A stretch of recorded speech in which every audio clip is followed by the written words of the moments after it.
नमस्कार व्यूअर्स, मैं हूं अमीश देवगन और आप देख रहे हैं न्यूज 18 इंडिया, देश का सबसे बड़ा न्यूज चैनल। और जब देश का सबसे बड़ा न्यूज चैनल है तो देश के सबसे बड़े कार्यक्रम यानी आर पार में आज हम मौजूद हैं विजय चौक पर।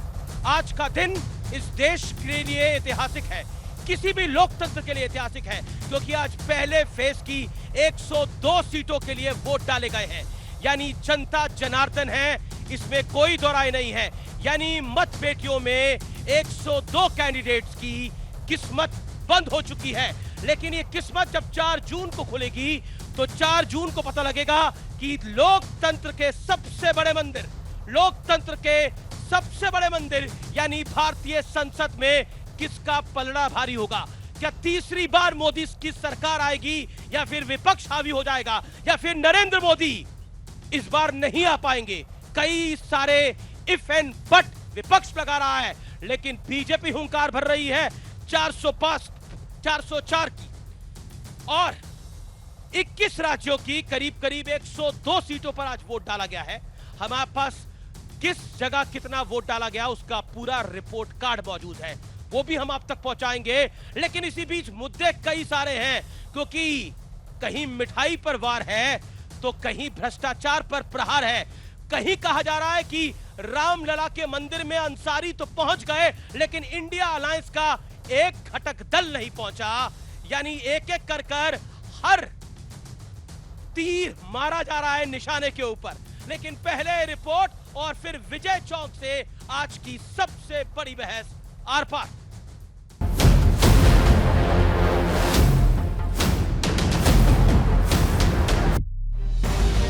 तो 2024 के पहले चरण का आगाज हो चुका है। 102 सीटों पर उम्मीदवारों की किस्मत ईवीएम में लॉक हो चुकी है। सबके अपने अपने दावे हैं, सबके अपने वादे हैं, लेकिन किसकी बातों पर जनता को यकीन है, ये 4 जून को ही साफ होगा। प्रचंड बहुमत के साथ हर जगह कमल को खिलाए और 400 पार का लक्ष्य जो भारतीय जनता पार्टी के कार्यकर्ताओं को मोदी जी ने दिया है, इसको सिद्ध करने में हमारी सफलता करें। पहले चरण में हमारे लगभग सभी सीटों पे कांग्रेस पार्टी को बहुमत मिलेगा और ये एक बदलाव का चुनाव है। आपका हर एक वोट भ्रष्टाचार के खिलाफ, परिवारवाद के खिलाफ आपका वोट होने वाला है। इस बीच प्रधानमंत्री मोदी ने एक बार फिर राहुल गांधी, अखिलेश यादव समेत पूरे विपक्ष पर करारा प्रहार किया। तो शहजादों की फिल्म का पहले ही रिजेक्शन हो चुका है। हर बार ये लोग भ्रष्टाचार और तुष्टीकरण की टोकरी उठाकर यूपी की जनता से वोट मांगने निकल पड़ते हैं। एक अंसारी परिवार है, जीवन भर हिंदुओं के खिलाफ कोर्ट में लड़ते रहे, बाबरी मस्जिद के लिए लड़ते रहे, राम मंदिर के विरुद्ध लड़ते रहे, लेकिन जब प्राण प्रतिष्ठा का निमंत्रण मिला तो वो हंसी खुशी के साथ इसमें हिस्सेदार बने। लेकिन बंगाल में सियासत का रक्त चरित्र एक बार फिर खुलकर सामने आ गया, जब पहले चरण की वोटिंग के दौरान भी कई जगह हिंसा हुई। हिंसा की सबसे ज्यादा खबरें कूच बिहार से आईं। उधर ममता बनर्जी ने इंडिया गठबंधन को बेहद कड़ा संदेश दिया है।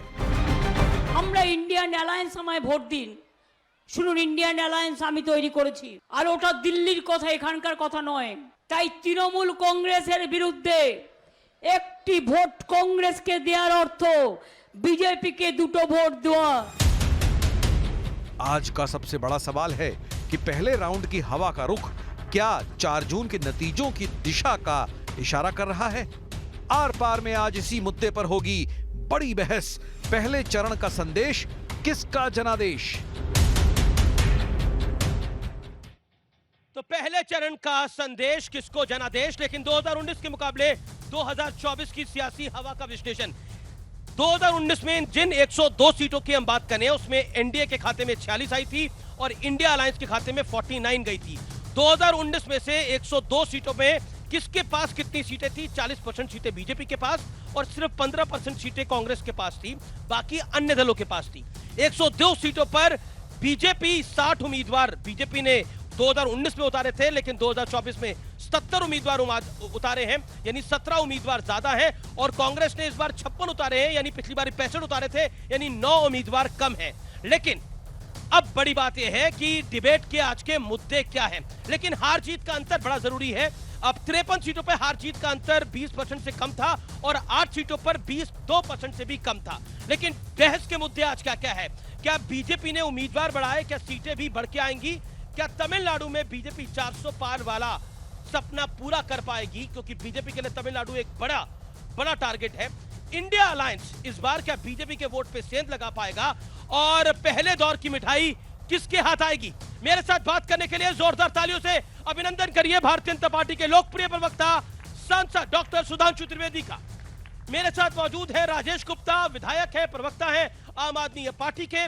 मेरे साथ लेफ्ट के नेता हैं विवेक श्रीवास्तव। मेरे साथ सत्य प्रकाश मिश्रा हैं, प्रवक्ता जनता दल यूनाइटेड के। जोरदार तालियों से आप सबका अभिनंदन है। शुरुआत आपसे करते हैं सुधांशु जी। 400 पार का नारा है, लेकिन मिठाई के लिए भी अब आप विपक्ष को बेचारा बना रहे हैं। नहीं, जो लोग बहुत चिंतित रहते थे, अब देखिए, मैं कोई व्यक्तिगत टिप्पणी नहीं करना चाहता, वो हलवा पूड़ी खा रहे हैं बैठकर, तो चिंता का सबब समझा जा सकता है। मगर मैं कहना चाहता हूं, कितना मीठा खा लो, वो कड़वापन खत्म होने वाला नहीं है। पूरे दिल्ली और देश की जनता को पता है कि जितनी कड़वाहट आपने बाहर भरी है, वो कोई मिठाई उसको कम नहीं कर सकती। परंतु मैं एक बात लेकिन मेरा काउंटर सवाल है, क्योंकि जिन 102 सीटों पे वोट डाले गए, बीजेपी की 46 आई थी और इंडिया अलायंस की 49 थी, और इस बार इंडिया अलायंस एक साथ है, तो कैसे निपटेंगे? नहीं, बंगाल में तो साथ नहीं है, तमिलनाडु में तो है। हाँ, बहुत तमिलनाडु में आपका गठबंधन टूटा है एआईडीएमके के साथ। बिल्कुल। देखिए साहब, मैं बहुत साफ कहना चाहता हूं, जो पहले दौर के मतदान ने बहुत एक सटीक संकेत दिया है। अगर पश्चिम बंगाल में अपेक्षा से कहीं अधिक मतदान हो रहा है जी। इस बार अगर आप देखें तो सुरक्षा बलों की बहुत चौकसी थी, और पश्चिम बंगाली अब एकमात्र राज्य बचा है भारत में जहां चुनावी हिंसा की खबरें आती हैं। एक दौर में यूपी और बिहार से ऐसी खबरें आती थी, वैसी अब पश्चिम बंगाल से आती हैं। तो यदि थोड़ी सी सुरक्षा बड़ी, इस बार भी बहुत हुआ है, बहुत करने का प्रयास किया गया है, तो जनता में रिएक्शन हो सकता है। अब आप आइए, ये राहुल गांधी जिसको करंट कहते थे, अगर उस करंट का पावर हाउस उनके हिसाब से आज जो सीटें उनमें रामपुर होना चाहिए था, अगर रामपुर में 50% है तो पावर हाउस में वोल्टेज बहुत कम नजर आ रहा है, जबकि यहां तो स्पार्क हो जाना चाहिए था। तो मेरे हिसाब से इस जो ट्रेंड दिखाई पड़ रहा है उत्तर से दक्षिण तक, तमिलनाडु में वोटिंग अधिक हुई है, और ये एक माना जाता है कि जब अधिक वोटिंग होती है तो वो रिएक्शन में होती है, यानी परिवर्तन लाने के लिए होती है। देखिए 2019 में भी अधिक वोटिंग हुई थी, लेकिन रिएक्शन वो किस तरफ था तो वो देखने वाली बात होगी। लेकिन विवेक जी मुस्कुरा रहे हैं, और आपको देख के विजय चौक की शाम पर एक मुझे गाना भी याद आ रहा है, हाल कैसा है जनाब का। बहुत अच्छा हाल है, बहुत अच्छा हाल है, और बड़ी खुशी है अमीश भाई कि पहले फेज की वोटिंग हुई, अच्छा रहा, बंगाल में एक अच्छा टर्नआउट रहा, और सबसे बड़ी बात, तमिलनाडु ने आगाज कर दिया है बदलाव का। 39 सीट्स में से एक भी नहीं आएंगी एआईएडीएमके के साथ। लेकिन प्रधानमंत्री मोदी कह रहे हैं कि अंसारी तो पहुंच गए राम मंदिर की प्राण प्रतिष्ठा पे, लेकिन इंडिया अलायंस का एक भी घटक दल नहीं पहुंचा। राम से दुश्मनी थी या मोदी से? जी, उस पे आऊंगा, लेकिन आप बताइए, राम मंदिर तो ठीक है, आज फर्स्ट फेज ऑफ वोटिंग में अल्मोड़ा के एक गांव ने इलेक्शन का बायकॉट किया, वोट नहीं डाले, और नारा दिया गांव वालों ने, रोड नहीं तो वोट नहीं। ये मेरे ख्याल से सुधांशु जी को सोचना चाहिए इस विषय में। आपने सारा का सारा फोकस इस तरफ धर्मांधता की तरफ, धर्म के नाम पे वोट बटोरना, राम मंदिर के नाम पे वोट बटोरना, रोड कौन बनाएगा? चलिए, रोड कौन बनाएगा, लेकिन मैं जनता से भी जानना चाहता हूं, आप लोगों के लिए महत्वपूर्ण मुद्दे क्या हैं? राष्ट्रीय मुद्दे महत्वपूर्ण है या लोकल मुद्दे महत्वपूर्ण है? राष्ट्रीय मुद्दे महत्वपूर्ण है तो हाथ खड़ा करें आप लोग, या लोकल मुद्दे महत्वपूर्ण है? तो दोनों है। मुझे लगता है कुछ लोगों के लिए तो कुछ भी महत्वपूर्ण नहीं है, वोट तो डालने जाएंगे ना भाई। तो एक बार ऑडियंस के लिए जोरदार ताली हो जाए। थोड़ा देखिए, लोकसभा चुनाव का पहला राउंड हुआ है, मुझे लगता है कि थोड़ा जोश दमखम दिखना चाहिए। अपने लिए जोरदार ताली बजाइए, इस लोकतंत्र के लिए ताली बजाइए, इस जनतंत्र के लिए ताली बजाइए। मैं आता हूं आपके पास। सत्यप्रकाश जी, प्रश्न ये है कि आप इस बार मोदी को नहीं आने देना है, चाहे कोई और आ जाए। ऐसी बात नहीं है, वो इतने घबराए हैं, इस तरह से वो उन्होंने गाना सुना है ना, क्या ख्याल है आपका, तो मैं पूछ लूं, ये तो फिसल गए, ओहो, और मोदी जी निकल गए, हा। तो मोदी जी जिस नेतृत्व को इस धरती भारत पर काबिज कर बैठे हैं, वो पूरे भारतीयों के आत्मविश्वास के साथ बैठे हैं। अगर कश्मीर से लेकर के कन्याकुमारी तक एक छत्र कानून और संविधान और लोकतंत्र का राज, आज लोकतंत्र पे विश्वास व्यक्त किया जनता ने, तो लोकतंत्र की संध्या पर पूरे भारत को एक शुभकामना है। जो अभी सुधांशु जी ने कहा कि 77% से ऊपर बंगाल में वोट पड़ा है, वो जो करंट है बदलाव का, वो वोट वहां पड़ा है। और कहीं अगर इन्होंने ठीक कहा कि रामपुर में भी पड़ता अगर करंट होता, वो इंडिया अलायंस के पास इसलिए नहीं है कि ना नीति है, ना नेता है, ना नियति है, और लोकतंत्र को उनका कोई भरोसा लोकतंत्र में भी नहीं है। वरना ये बात वो लोकतंत्र के चुनावी सम्मेलन में मैदान में खड़े होकर नहीं कहते कि मोदी जी देश को भटका रहे, भटका वो रहे। आपने गाना गाया, ये तो फिसल गए ओहो हो, तो आपके लिए गाना है हम तो बेवफा हरगिज ना थे पर हम वफा कर ना सके। ये आपको एक बात कहना चाहता हूं कि नीतीश कुमार जी की सिद्धांत, सुचिता और ईमानदार की 45 साल की इतनी बड़ी राजनीति है कि उनको हर दल पसंद करते हैं। वो नीतीश कुमार जी तय करते हैं कि राष्ट्रहित के बाद कौन सा दल पसंद करेगा? नहीं, राष्ट्रहित क्या है, चुनाव के बाद भी और पहले भी। अभी हम एनडीए अलायंस में पूरी मुस्तैदी के साथ हैं और इस नीति के साथ हैं कि राष्ट्र मोदी जी के नीतियों में तरक्की कर रहा है और आने वाले 2047 का जो उनका एक विजन है, उसके साथ देश आगे बढ़ेगा। मैं चलता हूं राजेश गुप्ता। सुनिए, गाना सबसे फिट ये बैठता है जो राहुल गांधी जी ने अपनी तथाकथित न्याय यात्रा निकाली थी कि मैं जिंदगी का साथ निभाता चला गया, हर फिक्र को धुएं में उड़ाता चला गया, जी। और बर्बादियों का शोक मनाना फिजूल था, मैं बर्बादियों का जश्न मनाता चला गया। तो पब्लिक यहाँ पर ताली बजा रही है, लेकिन राजेश गुप्ता मेरे साथ हैं, प्रवक्ता और विधायक आम आदमी पार्टी के। राजेश भाई, करंट लगेगा, बीजेपी कह रही है कि इस बार करंट लगेगा, लेकिन आपको तो करंट लग रहा है। देखिए, क्योंकि आपने बहुत सारे गानों से शुरुआत करी, तो मुझे भी एक बहुत अच्छा गाना याद आ रहा है और मुझे लगता है कि सुना दीजिए। परफेक्ट है सिचुएशन पे, बिल्कुल, कि हालचाल ठीक ठाक है, सब कुछ ठीक ठाक है।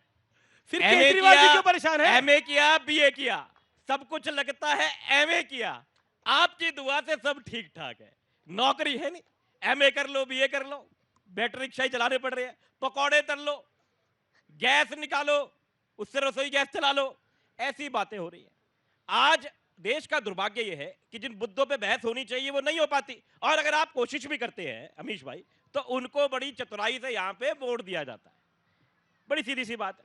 आपने जैसे शुरुआत में पूछा, अभी तो मीठे पे भी दिक्कत है, अब तो इस बात पर दिक्कत है कि आम आदमी आम क्यों खा रहा है, तो क्या खाएं भैया, मशरूम खाएं, वही वाले बाहर वाले जो मोदी जी खा के गाल लाल कर लेते हैं। ईडी का काम अभी हो गया कि आम में देख रहा है कि मनी ट्रेल कहां से निकल रहा है। नवरात्रों में अगर कोई आदमी जो देश का 3 बार का एक स्टेट का मुख्यमंत्री रह चुका है, जी, अगर वो पूड़ी सब्जी खा लेता है तो दिक्कत हो जाती है कि भाई पूड़ी क्यों खा रहे हो, बताओ कमाल हो गया। बस सब मशरूम खाएंगे अब, क्योंकि 80 करोड़ लोगों को ये राशन दे ही रहे हैं, 5 साल के लिए इन्होंने गारंटी दे दी है। फिर ये कहते हैं हमने गरीबों को बाहर भी निकाल लिया है। कितनी कंफ्यूजन है भाई। या तो मान जाओ लोग गरीब है इसलिए आपको राशन भी देना पड़ रहा है, या मान जाओ लोग गरीबी से बाहर आ गए तो फिर राशन क्यों दे रहे हो? सुधांशु त्रिवेदी, फिर मैं ऑडियंस को वैसे एक बात बताऊं आपको, जो तिहाड़ जेल है वो दिल्ली सरकार के अंडर में है, केंद्र सरकार के अंडर में नहीं है। वो तो कह रहे हैं शिकायतें करते हैं, सुनिए, माननीय मुख्यमंत्री जी अपनी ही सरकार से कह रहे थे कि मेरा वेट कम हो गया, उनकी सरकार ने कहा वेट कम नहीं हुआ है। मतलब ऐसा आपने कभी नहीं देखा होगा कि उन्हीं की सरकार का महकमा मुख्यमंत्री की बात को झुटला दे। अब सच कौन बोल रहा, सरकार या मुख्यमंत्री, समझा जा सकता है। और मैं एक बात कहना चाहता हूं, देखिए इन्होंने सारी बातें कही, इन पे सबसे फिट गाना जानते क्या है? इन्होंने जो एक पौवे के बदले दूसरा पौवा फ्री देने का दिल्ली में दारू का दरिया बहाया था, और उसके बाद रामलीला मैदान में अन्ना हजारे को गुरु मानने के बाद अभी रामलीला मैदान में लालू को गुरु माना था। तो इनके लिए तो ये कह सकता हूं, मुझे दुनिया वालों शराबी न समझो, केजरीवाल जी के लिए पीता नहीं हूं पिलाई गई है, और जिधर बेखुदी में कदम लड़खड़ाए वही राह मुझको दिखाई गई है। राजेश गुप्ता, देखिए ऐसे तो कहने को तो दिल्ली पुलिस के आगे भी दिल्ली लगाया, क्या वो हमारे अंडर में है?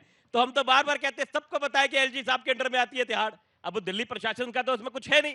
तो आप लोग जिस तरीके से इसको घुमा रहे हो, अभी तो आप गाना गा रहे थे हालचाल ठीक ठाक है, अभी तो आपने कहा हालचाल ठीक ठाक है। मैंने जनता की तरफ से कहा कि हालचाल ठीक है, गाना इस बात के ऊपर था, बच्चे ऐसी पिक्चर को देखे।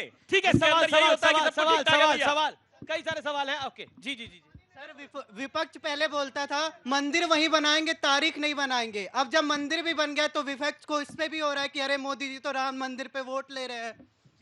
आज प्रधानमंत्री मोदी ने भी बोला विवेक इस बात की बात कि अंसारी आए जिन्होंने मुकदमा करा, लेकिन आप लोग नहीं गए, क्यों? देखिए, मैंने सवाल पूछा, मोदी से बैर है या राम से बैर है? देखिए, राम से किसी को बैर नहीं है, लेकिन भाजपा के इवेंटों में हम नहीं जाएंगे। हमारा मानना है कि शंकराचार्य के इच्छा के विरुद्ध जिस तरीके से आपने राम मंदिर में प्राण प्रतिष्ठा करी, वो सिर्फ एक इलेक्शन गिमिक था। 2024 के लोकसभा के चुनाव का आगाज था भाजपा की तरफ से। ये पहली बात। दूसरी बात, प्रधानमंत्री का काम, सरकार का काम डेवलपमेंट करना है, इंफ्रास्ट्रक्चर बनाना है। आप स्कूलों की फीस सस्ती करिए, कॉलेज की फीस सस्ती करिए, प्लेसमेंट सेल कॉलेज के स्ट्रांग करिए, एम्प्लॉयमेंट दीजिए। This is the job of the prime minister. I don't want a prime minister जो सिर्फ मंदिरों की बात करे। मंदिर प्रेरणा के स्रोत हो सकते हैं, लेकिन मात्र मंदिर दिखा करके अगर वोट मांगेंगे तो ये आगे नहीं चलेगा। अब एक चीज और 10 सेकंड में एक चीज बोलना चाहूंगा। देखिए, ये 140 करोड़ का देश है और पढ़े लिखे नौजवान हैं। हमारे देश में एजुकेशन सस्ती रही है, सब पढ़े लिखे हैं। We don't want cult leaders, चाहे पाकिस्तान का इमरान खान हो, चाहे इस देश में नरेंद्र मोदी। घड़ी पाकिस्तान को चले जाते हैं आप चाहे नरेंद्र मोदी। कल्ट लीडर्स नहीं चाहिए। We don't want gods. हमें चाहिए नेता जिनसे प्रश्न पूछे जा सके, उत्तर देना पड़ेगा। आपको बताना पड़ेगा कि अल्मोड़ा के गांव ने बाइकआउट क्यों किया। एक मिनट, ये कहते कल्ट लीडर नहीं, कम्युनिस्ट पार्टी है ना। ये मार्क्स क्या था? कल्ट लीडर नहीं था। स्टालिन क्या था? कल्ट लीडर नहीं था। माओ क्या था? ज्योति बसु क्या था? 27 साल रहे। बिल्कुल नहीं, बिल्कुल नहीं। आप सुनिए, इनके जो मुख्यमंत्री हैं पिनारी विजयन जी, वो आज क्या है, पार्टी से बड़े हैं कि नहीं? अपने दामाद को भी ले लिए, विधायक भी बना दिया और सबसे सीनियर मिनिस्टर, जिसने कोविड में सबसे अच्छा काम किया था। पार्टी सुप्रीम है, देश इन्होंने डेवलपमेंट की बात कही। अरे जहां कम्युनिस्टों का राज आ जाता है, डेवलपमेंट खत्म हो जाता है। हम सब लोग बचपन में सुनते थे भारत का सबसे डेवलप्ड जो इंडस्ट्रियल सेंटर था वो कोलकाता था। 37 साल राज रहा। 37 साल में कोलकाता को, पश्चिम बंगाल को मार्क्सवादी स्वर्ग हो जाना चाहिए था। कोलकाता इंडस्ट्री का गर्भगृह बन गया। उसके आगे मुंबई निकल गया, दिल्ली निकल गया, हैदराबाद निकल गया, अहमदाबाद निकल गया, गुड़गांव से आगे निकल गया। ये इन्होंने करके दिखाया। ओके। और अभी आपने बोला कि हमें देश का प्रधानमंत्री, हमें देश का प्रधानमंत्री, सुधांशु एक सेकंड। लेकिन अभी आपने बोला हमें देश का प्रधानमंत्री ऐसा नहीं चाहिए जो मंदिर जाए, ये करे। लेकिन इस देश में ऐसी सरकारें हुई व्यूअर्स, और ये मैं बात बिल्कुल सत्य कह रहा हूं। यही बगल में राष्ट्रपति भवन है, इफ्तार पार्टियां होती थी यहां के अंदर। तो इफ्तारी के लिए सरकार चाहिए, इफ्तारी के लिए मुख्यमंत्री चाहिए, लेकिन राम मंदिर जो 550 साल बाद बना, उसमें प्रधानमंत्री नहीं जाना चाहिए। आप भी ना जाओ, उन्हें भी जाने दो। 20 सेकंड में पूरी बात पूरी करूंगा। 20 सेकंड। मेरे प्राइम मिनिस्टर सुन लीजिए। मेरे प्राइम मिनिस्टर हम सबके प्राइम मिनिस्टर हैं, इस देश के प्राइम मिनिस्टर हैं। वो एक मनुष्य हैं, वो पूजा करना चाहते हैं, तीर्थ यात्रा करना चाहते हैं, अनुष्ठान करना चाहते हैं, व्रत करना चाहते हैं। उनको अधिकार है और किसी को अधिकार नहीं की टिप्पणी करे। लेकिन अगर उसको फोटो आप बना करके, कैमरे खड़े कर करके, सिर्फ भावनाओं को भड़का करके वोट के लिए ये किया जाएगा, तो फिर इसके ऊपर उंगली उठानी चाहिए, प्रश्न पूछना चाहिए। ए भाई, ये बताओ, ये रोजा अफ्तारी तक बुरके के अंदर होती थी, फोटो आप तो होता नहीं था। अरे सुनिए, और सबसे ज्यादा मजाक क्या होता था भाई, जो व्रत रखेगा वो उद्यापन करेगा ना। यहां ना बुलाने वाला रोजेदार, ना आने वाला रोजेदार, और खामखा का रोजा इफ्तार। और मतलब वो फोटो आप करते हैं। राजनीति में धर्म का कोई स्थान नहीं होना चाहिए। राजनीति में धर्म को ना लाएं, चाहे इस्लाम हो, चाहे हिंदू धर्म हो। जब धर्म राजनीति में आता है, भावना भड़कती है। राजनीति में धर्म को नहीं लाना चाहिए। ये पार्टी है जिसने 2021 के चुनाव में पश्चिम बंगाल में फुरफुरा शरीफ के गद्दी नशी पीरजादा फुरफुरा शरीफ के गद्दी नशी ने कॉमन मिनिमम प्रोग्राम पे, सेकुलर एजेंडा पे एग्री किया था। अच्छा ठीक है, मैं आप दोनों के पास भी आता हूं, आम आदमी पार्टी और इनकी बात सही है। राजनीति में धर्म को नहीं लाना चाहिए, राजनीति में सिर्फ मजहब को लाना चाहिए। जी ओके, चलिए मैं अब आता हूं। ये सत्यप्रकाश जी, क्या मीठे से भी दिक्कत हो गई है? अब आम आदमी पार्टी बड़े गंभीर आरोप लगा रही है। वो कह रही है मर्डर करना चाहते हैं अरविंद केजरीवाल जी का।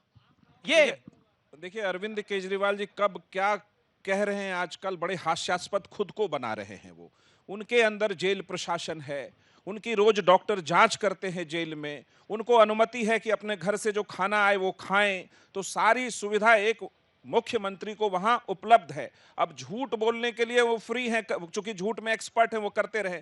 मैं लेफ्ट के भाई पर थोड़ा सा एक बात जरूर कहना चाहता था। मैं हमेशा कहता हूं लेफ्ट को कोई राइट बात समझने में बहुत वक्त लगता है, क्योंकि वो है लेफ्ट, तो राइट समझ में नहीं आएगा। प्रधानमंत्री मोदी जब इस देश में पहली बार प्रधानमंत्री बने तो सबसे पहला उन्होंने किसका ख्याल किया? गरीबों का ख्याल किया। शौचालय का निर्माण और स्वच्छ भारत अभियान की शुरुआत इस देश में किसने की? प्रधानमंत्री मोदी ने किया। और दूसरी बार जब वो सत्ता में आए तो युवाओं को पहले भी मुद्रा लोन दिया, आप भी दिया। तो 46 करोड़ इस देश में अगर युवाओं को, श्रमियों को, जिसको भी जरूरत थी, उद्यमियों को अगर मुद्रा लोन मिला है तो क्या ये रोजगार की बात नहीं है? 1 करोड़ अगर लखपति दीदियों को रोजगार मिला, लखपति बनी, तो क्या ये महिलाओं की बात नहीं थी? 33% आरक्षण जो महिला विधेयक लंबित पड़ा था, दोनों सदनों में पास किया, ये कौन सा, ये क्या वो अपना राजनीतिक धर्म नहीं निभा रहे थे? समस्त विपक्षी पार्टियों को उन्होंने आग्रह किया, आओ मिलकर भारत का निर्माण एक साथ करें, लेकिन विपक्ष के किसी पार्टी ने, लेकिन विपक्ष के नेताओं को अगर जेल में डाल देंगे तो ये विपक्ष के साथ भारत निर्माण कैसे होगा? सरकार जेल में नहीं डालती, high court, lower court, supreme court ने उनको जेल में रखा है। ओके ओके, अच्छा, वो मीठा अगर खाएंगे तो डायबिटीज बढ़ जाएगा और यही प्लानिंग है बेल लेने की, ये बीजेपी का आरोप है। अमीश भाई, मैंने अभी थोड़ी देर पहले भी बताया, जो स्वीटनर उनके पास में होते हैं वो डॉक्टर से प्रिस्क्राइब्ड होते हैं। ऐसे तो है नहीं कहीं से उठा के ले आए, जेल के अंदर है ना वो, ऐसे तो है नहीं कहीं से उठा के ले आएंगे। जो कुछ भी एक दिन पूरी सब्जी खाई वो उन्होंने बता दी, ठीक है, एक दिन, जिस दिन नवरात्र के दिन, पहले नवरात्र को खाई थी। अब ये बेमतलब की बातें करे यार। मिश्रा जी को जितने भी ज्ञान आए 6 महीने पहले नहीं थे। 6 महीने पहले जब ये इंडिया गठबंधन के साथ में घूमते थे तब ये ज्ञान नहीं था कि मोदी जी ने पहली बार में क्या करा, दूसरी बार में क्या करा। सारा ज्ञान, सारा बोध अभी आ गया कि कितने अच्छे हैं मोदी जी। अब ये इनका डर है या क्योंकि इनकी आदत है, हर पौने 2 साल में ये बदल लेते हैं। हो सकता है बात करते करते अभी टीवी पे आ जाएगी नीतीश कुमार जी, फिर उधर से उधर चले गए, कोई भरोसा थोड़ी है। पौने 2 साल की एवरेज है, तो इसीलिए नीतीश कुमार जी को कहना नहीं चाहिए। पता नहीं कब बदल जाए। मैंने नहीं कहा, एनडीए की पार्टी ने कहा था। मुझे लगता है कि नीतीश कुमार, हमारा लंबा वक्त एनडीए के साथ रहा, समता पार्टी के जमाने से, अटल बिहारी वाजपेयी के जमाने से, और हम एनडीए के साथ हैं, उस नीति और राष्ट्र निर्माण की नीति के साथ खड़े हैं। लेकिन पहले की बात कहते हैं, मात्र 4 महीने पहले की तो बात है। केजरीवाल जी जाकर छत्तीसगढ़ में कहे भूपेश बघेल सबसे भ्रष्ट मुख्यमंत्री हैं। और सुनिए, कांग्रेस ने प्रेस कॉन्फ्रेंस की कि शराब घोटाले में इनको जेल जाना चाहिए। और सुनिए, 6 महीने पहले जाके चेक करिएगा, भगवंत मान का एक स्टेटमेंट है। वो कहते हो दिल्ली से पंजाब तक मां अपने बेटे को सबसे छोटी कहानी सुना सकती है, एक थी कांग्रेस।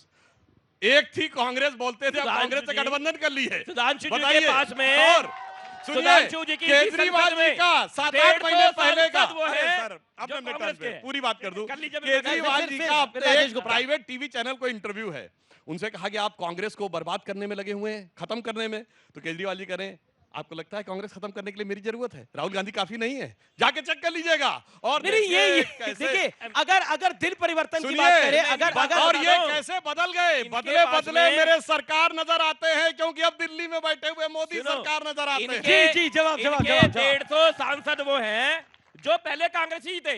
150 सांसद ऐसे इन्होंने बिठाए हुए हैं, चाहे दिल्ली में देख लो, दिल्ली के आसपास देख लो, ठीक है सर। दूसरी बात, इतने ताकतवर थे, 400 पार जा रहे थे, क्या जरूरत थी शिवसेना तोड़ने की? उनके ले लिए। क्या जरूरत थी NCP, naturally corrupt party, 70,000 crore की पार्टी, उनको ले लिया। उसके बाद में अशोक चौहान जी को ले लिया। तुमको सारे के सारे जो दुश्मन नजर आते थे आज वो मित्र नजर आते। 400 पार जा रहे थे तो क्या जरूरत थी? क्या इतना डर था आपका कि सबको साथ लेके चलते? और हमारा दोष इतना ही था, अगर अरविंद केजरीवाल जी भी नीतीश कुमार हो जाते, अजय संजय सिंह जी भी आपके साथ में जाके बैठ जाते, ये थ्योरी, फिर आप देखिए राजेश गुप्ता, एक प्रश्न मेरा है आपसे। 2016 में भी मनीष सिसोदिया ने बोला था कि मर्डर प्लान हो रहा है, आम आदमी पार्टी के लोगों को खत्म कर सकते हैं। 2024 आ गया, ये कितनी बार आप लोग बोल चुके हैं? ये तो वही कहानी होगी, शेर आया शेर आया शेर आया। अमीश भाई, जब हम ऑपरेशन लोटस पे बोलते हैं तो आप कहते हैं सबूत लाओ। अभी 15 दिन पहले हमारे एक मंत्री पे ईडी के छापे मार मार के कर दिया ना ऑपरेशन लोटस। यही ऑपरेशन लोटस है। और कैसे सबूत होते हैं? ओके, आप क्या मर्डर का इंतजार करोगे? एक आदमी 54 यूनिट लेता है, मैं जवाब नहीं लेने दे रहे, और कैसे मारोगे उसको? ठीक है, मैं चाहता हूं महिलाएं लड़कियां सवाल पूछे। ओके, बोलिए आप। देखिए, दुश्मन को दोस्त किसने बताया है? इसी दिल्ली में यहां खड़े हो कहा था सारी संसद चोर है, राजनीति में नहीं आएंगे। कांग्रेस बेईमान है और जाने क्या क्या कहा था, क्या क्या कर लिया, वो एक अलग बात है। मगर मैं एक बात पूछना चाहता हूं, चलो आपने बाहर वालों के साथ भेदभाव किया, आप कहते हो कि केजरीवाल जी को फंसाया गया है और आप कहते हो शराब घोटाला गलत है, इसलिए उन्हें इस्तीफा देने की जरूरत नहीं है। तो ठीक इसी केस में, ठीक इसी आरोप में मनीष सिसोदिया से क्यों इस्तीफा दिलवा दिया था? आप कौड़े रहना चाहिए था कि मनीष सिसोदिया भी डिप्टी सीएम बने रहेंगे। क्यों भैया, केजरीवाल जी के लिए अलग नियम है और सिसोदिया के लिए अलग नियम है। हमने सत्येंद्र जैन जी के केस के अंदर हमने इस्तीफा नहीं दिलवाया, मनीष जी के केस में भी हुआ। 2 सबसे बड़े मंत्री जिनके सबसे ज्यादा विभाग थे, आपने बंद कर दिया। अब आप दिल्ली को चलने नहीं दोगे, अब अरविंद केजरीवाल से इस्तीफा दे लो, झारखंड के मुख्यमंत्री को बंद कर दो। जो तुम्हारे साथ नहीं आएगा उसको तुम जेल में रख दो। तुम इसका रशिया बनाना चाहते हो, पुतिन का रशिया बनाना चाहते हो, 85% लोगों को अंदर बंद कर दो और चुनाव जीत लो। नॉर्थ कोरिया बनाना चाहते हो, ये नहीं चलेगा सर, ये हिंदुस्तान है, या लोकतंत्र का राज रहेगा, आपको बाहर का रास्ता दिखा देगी। जी, मैं जवाब देता हूं। इन्होंने कहा हम कर रहे हैं। सुनिए, सोनिया जी, राहुल जी जिस केस में बेल पे हैं, नेशनल हेराल्ड केस अक्टूबर 2013 दिल्ली हाई कोर्ट में शुरू हुआ, हमारी सरकार नहीं थी। और ये सारे केस जो मैं बोल रहा हूं, ये सरकारों ने नहीं किए, ये कोर्ट के आदेश पे हुए। सुनिए, डीएमके के नेता कनिमोझी राजा जेल गए 2011 में, हमारी सरकार नहीं थी।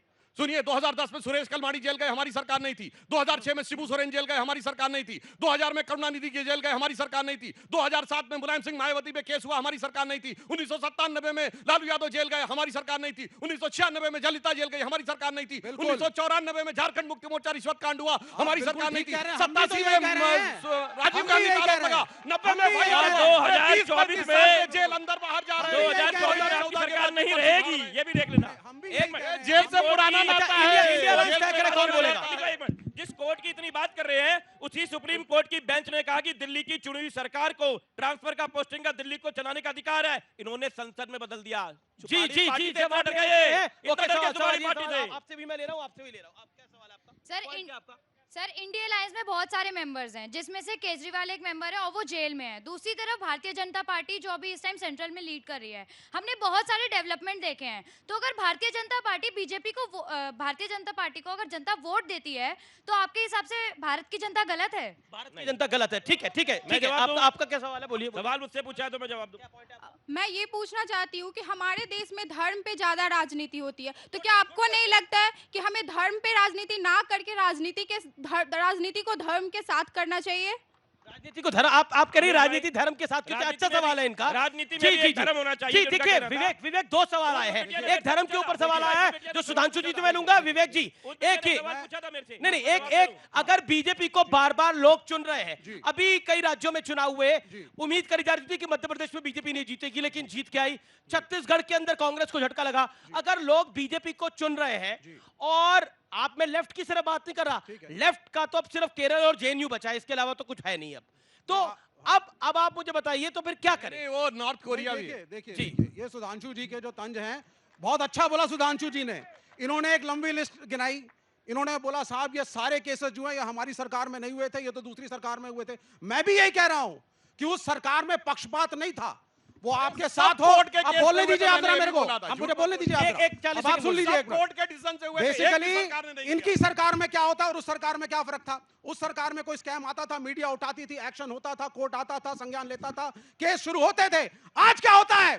अजीत पवार के अगेंस्ट बोलते थे, आज इनके साथ है। अशोक चौहान के खिलाफ बोलते थे, आज इनके साथ है। हेमंत बिस्वा शर्मा के खिलाफ बोलते थे, इनके साथ है। शुभेंदु अधिकारी के खिलाफ बोलते थे, आज इनके साथ है। आप बीजेपी का वॉशिंग पाउडर लगाइए, सारे क्राइम करिए, स्कैम करिए और ज्वाइन करिए इनकी पार्टी, रंग दिए जाएंगे सब। और ये सरकार का फर्क है। इनका सवाल, इन मैडम का सवाल धर्म वाला इनका सवाल था, आपसे नहीं था। धर्म वाला सवाल। जोश से बोले भाई, एक ही जगह सरकार है केरल में, ये वायनाड में साथ में है कि लड़ाई है? बताइए जनता के सामने बताइए। मैं खुद आ जाता हूँ आपके पास डबल माइक लेके, मैं डबल माइक लेके आ जाता हूँ। बिल्कुल साथ में है। अच्छा, एक सेकंड, इसीलिए लड़ रहे हैं राहुल भाई। आप कह रहे हैं कि आपको बीजेपी को, मोदी को हराना है, यही आपका नारा है कि इस बार बीजेपी नहीं आनी चाहिए। चलिए मानते हैं। अच्छा, आप कांग्रेस के साथ हैं? हाँ या ना? हम बिल्कुल है, नेशनल लेवल पर हैं। अब प्रश्न का जवाब बिल्कुल दिल पे हाथ रख के सच दीजिएगा। बिल्कुल सच। वायनाड में एनी राजा यानी लेफ्ट की कैंडिडेट राहुल गांधी के लिए क्या कुछ बोल रही है? राहुल गांधी के खिलाफ लड़ रही है कि नहीं लड़ रही? Double mic. 20 सेकंड में बोल देता हूं आपको। सीधी सी बात है।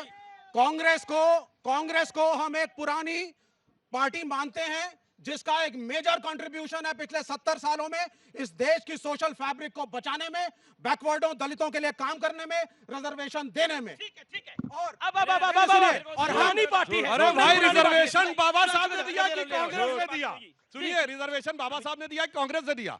अरे भाई, बाबा साहब का क्रेडिट शीट दिया आपने। और सुनिए, कांग्रेस पुरानी पार्टी है। सुनिए, बच्चों को नहीं पता होगा, इस देश में पहली गैर कांग्रेस सरकार चुन के आई थी केरल में ही। कम्युनिस्ट पार्टी की सरकार 1957 में बर्खास्त कर दी गई। 98 में अटली सरकार आने से पहले 50 साल में विपक्ष की एक सरकार ये कंट्रीब्यूशन है कांग्रेस का। हम इस तरह से इतिहास में जाएंगे तो मुझको खड़े होकर के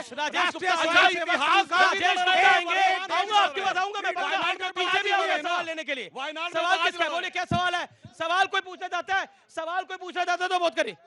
हाँ ठीक है, मैं आपसे लूंगा सवाल। और कोई सवाल पूछना चाहता है? जी, क्या सवाल है? सर, मेरा सवाल बीजेपी से है और एनडीए गठबंधन से है कि शिक्षा और बेरोजगार को लेके आपका क्या रोड मैप है? अच्छा सवाल है। एनडीए गठबंधन के साथ है एक सत्यप्रकाश जी और सुधांशु जी, जो आप दोनों में का रोड मैप मैं बता देना चाहता हूं। जो भारत की साक्षरता दर बढ़ी है, तो भाजपा का प्रभाव बढ़ा है, क्योंकि शिक्षित होने के बाद व्यक्ति को सही समझ में आता है। पहली हमारी सरकार, सर अपने टर्न पे बोलिए, पहली हमारी सरकार तब बनी 90 के दशक में, जब 50% साक्षरता दर हो गई। जब 60% साक्षरता दर हुई तो मोदी जी के नेतृत्व में स्पष्ट बहुमत। अब 75% साक्षरता दर है तो 400 पार होने जा रहा है। और मैं बेरोजगारी पे आपको बताना चाहता हूं। सुनिए, आज की डेट में बेरोजगारी की दर क्या है? 3.1%। मैं नहीं कह रहा हूं कि सब कुछ बहुत अच्छा है। 2018 के बाद हम सबसे बेहतर स्थिति में हैं इस समय। और अगर मैं कहता हूं, आंकड़ों को डिस्प्यूट करते तो मैं एक बात कहना चाहता हूं, देश का 37 किलो। अरे भाई, एक मिनट, कितना कर्जा? मैं बता रहा हूं एक छोटा जवाब, ऑडियंस के छोटे जवाब है। एक लाइन सुनिए, 37 किलोमीटर पर डे सड़क बन रही है। 12 किलोमीटर पर डे अगर रेलवे का इलेक्ट्रिफिकेशन हो रहा है। 4 करोड़ मकान बने हैं गरीब नवाज में, 74 एयरपोर्ट बने हैं, 5वी बड़ी अर्थव्यवस्था बने, 4थे बड़े स्टॉक एक्सचेंज बने, 3रे बड़े ऑटोमोबाइल मैन्युफैक्चर बने, 2रे बड़े मोबाइल हैंडसेट के मैन्युफैक्चर बने। मेरे भाई, ये बना कौन रहा है? ये बना कौन रहा है? सुनिए, इन्होंने बिल्कुल ठीक कहा। जहां लोग पढ़ जाते हैं वह भाजपा क्या हाल होता है? केरला में सबसे ज्यादा साक्षरता दर है, 0 पे है। ये 0 पे, कोई नहीं वोट करता इनको वहां पर। उनको मालूम है कुछ नहीं है ये।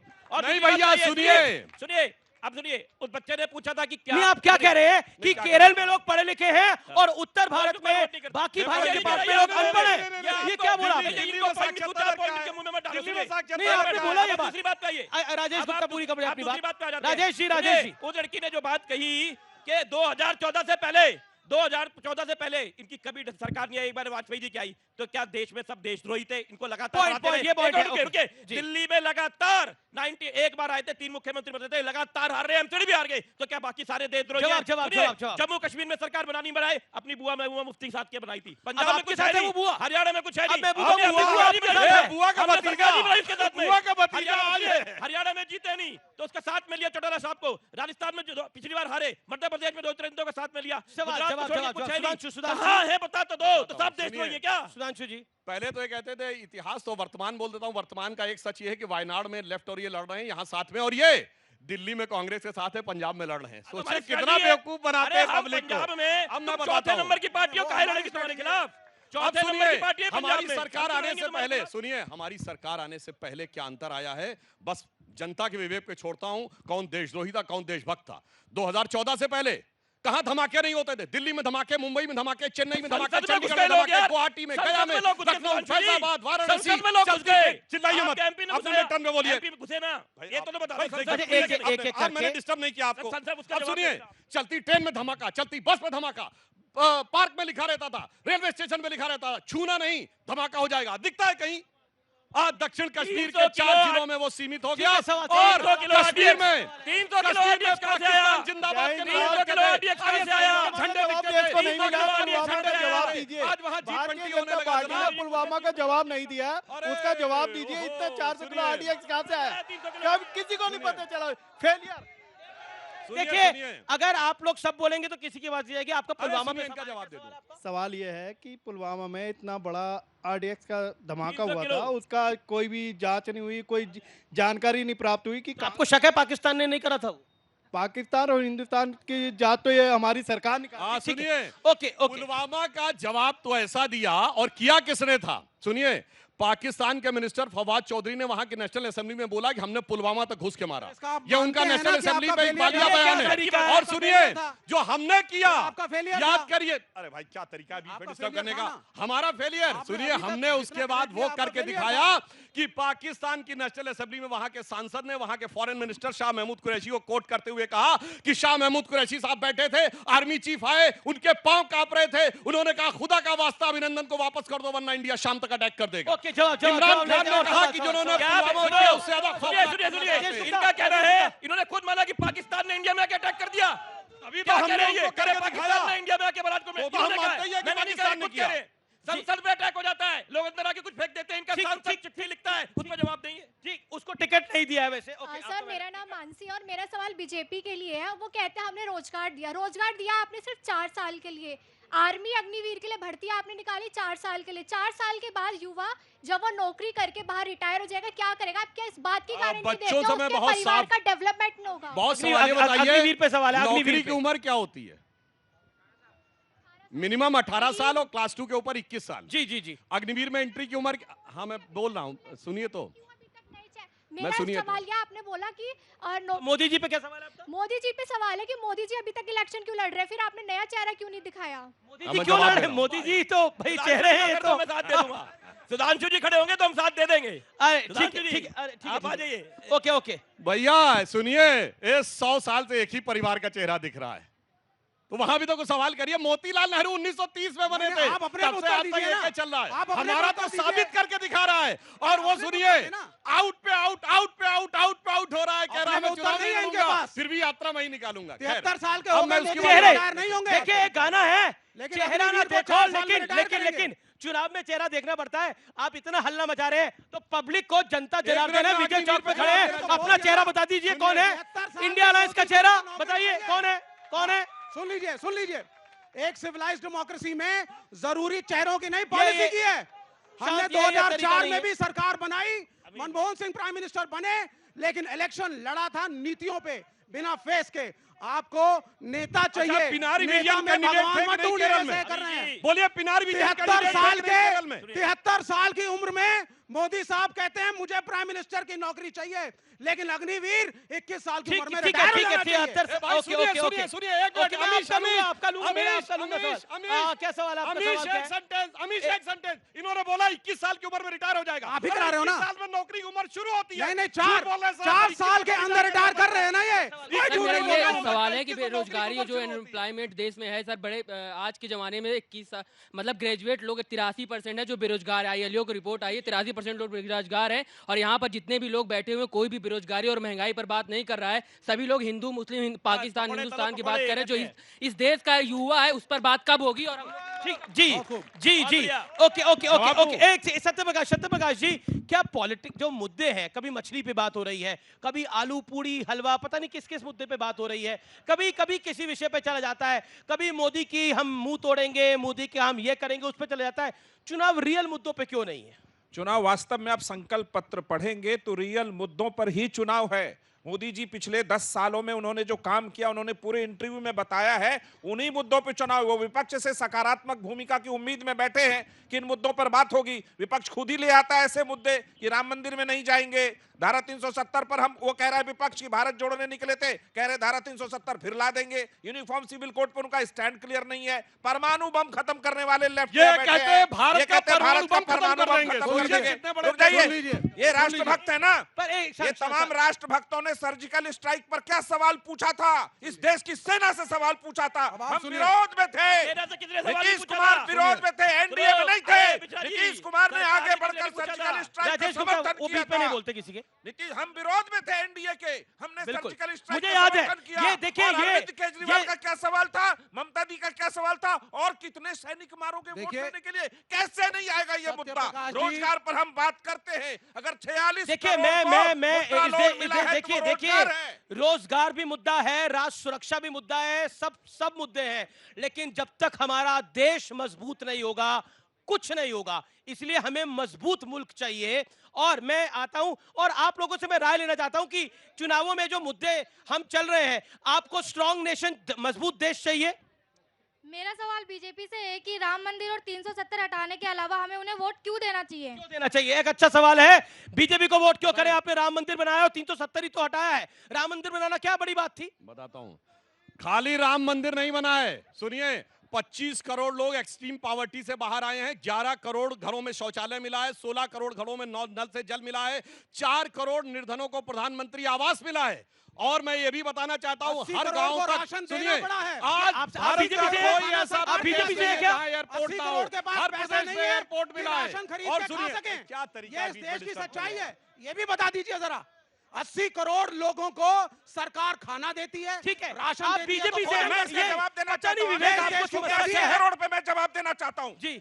जिन गरीबों का इस देश में 70 साल में कांग्रेस ने ख्याल नहीं रखा, बेरोजगारी का सड़क पे छोड़ दिया, आज मोदी जी को 80 करोड़ का ख्याल रखने का गौरव है। उनको गरीबी रेखा से बाहर निकाल, 25 करोड़ लोगों को गरीबी रेखा से बाहर निकाला। और तमाम राज्य जहां भारतीय जनता पार्टी की सरकार है और लेफ्ट से विकास दर में आगे है, दिल्ली से बिहार का विकास दर आगे है, केजरीवाल जी चला रहे सरकार, दिल्ली से बिहार का विकास दर आगे, ऐसी सरकार चला रहे। देश में बेरोजगारी 3.1% दर बनाया, महंगाई की दर कम कर दी, दुनिया में भारत का डंका बज रहा है, इनको दिख नहीं रहा। ठीक है, ओके ओके ओके, एक सेकंड, भारत का डंका बज रहा है, आपको दिख नहीं रहा है। देखिए, बस इनको मैं कह रहा हूँ ना, इनको हर 6 महीने में ये चश्मा उतार देते हैं, फिर ये इंडिया गठबंधन में आ जाते हैं। अभी तो शराब घोटाले पे आपको हर 6 महीने में 10 साल की बात करें, पौने 2 महीने में कितनी बार बदल चुके। क्या ये करप्शन नहीं है? लोगों से वोट मांगना, लोगों से और पार्टी के नाम पे, ओके, और पार्टी के नाम पे, अरे राजनीति से सवाल लूंगा। ओके, सवाल क्या है आपका? सर जैसे इनका देखिए, इनको बेरोजगारी से इनका ये क्वेश्चन है कि जब पानी 15 रुपए था तो एक आदमी पूरे महीने में कपड़े धोता था, पानी पीता था। अब जब पानी 40 रुपए हुआ तो उससे आदमी को क्या है? सर क्या कह रहे हैं? ये कह रहे हैं, आप उल्टा बोल रहे हैं क्या? सर पहले पानी 15 रुपए में भर महीने नहाते भी थे, कपड़े भी धोते थे, पीते भी थे। आज के डेट में आम आदमी के राज में 40 रुपए में एक दिन पानी पीने को मिलता है। आपका क्या पॉइंट है? ठीक है, आप हो गया। अरे आपको हुआ। अरे मैं आपसे लूंगा। और किसका सवाल है? मैं आ रहा हूँ, पीछे भी आ रहा हूँ। क्या सवाल आपको? बोलिए। पूछना चाहता हूँ, ये जो कह रहे हैं ना गांव में विकास नहीं हुआ, सुनो, मैं गांव से ही हूँ, मैं गाजियाबाद से हूँ, गांव का बंदा हूँ। गांव में जाकर देखा विकास। 2014 से पहले ना मोमबत्ती से पढ़ाई करते थे हम, जो आप कह रहे हो। आज लाइट भी है, शिक्षा भी है, स्वास्थ्य भी है, सब चीज है, क्या नहीं है? मैं कह रहा हूँ ओपन चैलेंज करके। और सुनो भाई, आपने अग्निवीर पे ठाया ना मुद्दा। मैं कह रहा हूँ 4 साल के लिए क्यों जरूरी है? पता किस लिए? ताकि कोई देश हम पे अटैक करे ना, हर घर में से एक बंदा निकल के आएगा फौजी, देश की सेवा करने के लिए, ना कि भाज के पैसे कमाने नहीं जा रहा। फौजी देश की सेवा करने जा रहा है, पैसे कमाने नहीं जा रहा। देशभक्ति दिल से होती है, ना कि पैसे से। देशभक्ति दिल से होती है, ना कि पैसे से। देशभक्ति का जज्बा, ये विवेक बड़ा पॉइंटेड सवाल था। देशभक्ति दिल से होती है। जी, देशभक्ति दिल से होती है, इसीलिए हर वो व्यक्ति जो भारतीय सेना में जाए उसका सम्मान हो। 4 साल के बजाय उसको लंबी अवधि के लिए सर्विस करने दीजिए, उसके परिवार का ध्यान रखिए और वो फैसिलिटीज उसको दीजिए जो 70 साल से हम देते आए हैं। इसलिए हम अग्निवीर के खिलाफ हैं। दूसरी बात, आपने रिटायरमेंट की बात करी, मैं कह रहा हूं नेताओं की रिटायरमेंट की एज कब आएगी इस देश में? चाहे वो प्राइम मिनिस्टर हो या किसी दल के हो। पिनारी विजय कब रिटायर हो? प्राइम मिनिस्टर से मेरी अपील है, रिटायरमेंट ले। 93 रिटायरमेंट ले भाई। वी एस अच्युतानंदन कब बने थे? वी एस अच्युतानंदन 93 में सीएम बने केरल के। इनके पार्टी का कानून। ये क्या बोल दिया आपने? ये क्या बोल दिया आपने? ये क्या बोल दिया आपने? आपने बोल दिया, आप इन्होंने बोला, एक सेकंड, बिल्कुल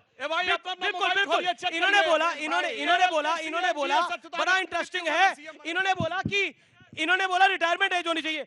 पिनारी विजयन, लालू यादव, इनकी रिटायरमेंट एज निर्धारित करेंगे क्या? पॉइंट ये है कि इनकी रिटायरमेंट एज निर्धारित करेंगे। क्या करेंगे आप? कमाल की बात है इस देश के अंदर। मोदी साहब पहल करें। विवेक ओके सत्य जी, देखिए मोदी जी ने सबको रिटायर्ड हट कर दिया है। प्रॉब्लम ये हो गई जी को रिटायर्ड हट करा है। सत्य जी, सवाल पानी पर उठा है। भारत में बिहार की सरकार ने हर घर नल का जल की योजना शुरू करी। नरेंद्र मोदी जी ने उसको पूरे देश में लागू करा और आज तक इतने दिन से आम आदमी पार्टी दिल्ली में सरकार बना रही चुकी है, घर घर पानी का जल अब तक फ्री नहीं पहुंचा है। ये गलत है, ये बहुत गलत है। जी अब ठीक है देखिए, अब आप पीछे जाइए, अब आप पीछे जाइए।